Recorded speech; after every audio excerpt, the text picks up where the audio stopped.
પ્રતિભા તક મળે એટલે પોતાનો પરસો આપી દે છે। રાજકોટના પાર્થ મહેતાએ પણ ગુજરાત ફર્સ્ટના કોણ બનશે ગુજરાતનો જીનિયસ શોના પ્રથમ રાઉન્ડમાં સફળતા મેળવી। પાર્થે જ્ઞાનની તાકાતને નવી ઓળખ અપાવી છે। જુઓ।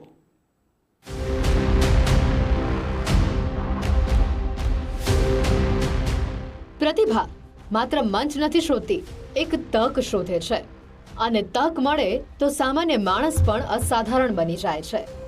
ગુજરાત ફર્સ્ટના કોણ બનશે ગુજરાતનો જીનિયસ શોના પ્રથમ રાઉન્ડમાં રાજકોટના પાર્થ મહેતા ઉત્તીર્ણ થયા। પરિવારમાં ખુશીની લાગણી જોવા મળી। હેડ ક્લાર્ક તરીકે ફરજ બજાવતા પાર્થ મહેતાના મતે આ શો માત્ર જીત માટે નહીં પરંતુ જ્ઞાન વધારવાનું પણ ઉત્તમ માધ્યમ છે। આપણે જે સોશિયલ મીડિયાનો વોટ્સઅપના વમળ છે એમાં ફસાવા કરતાં જો કોઈ સારી જગ્યાએ આપણે એને પ્રવૃત્તિ કરીએ અને એમાંથી જ્ઞાન કઈ રીતે મળી શકે, કારણ કે ઘણા વિદ્વાનોએ કીધું છે કે 21st century is a century of knowledge.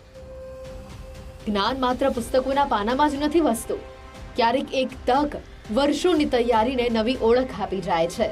રાજકોટના પાર્થ મહેતા સાથે એવું જ થયું અને એટલે જ ગુજરાત ફર્સ્ટ લઈને આવ્યું છે કોણ બનશે ગુજરાતનો જીનિયસ શો।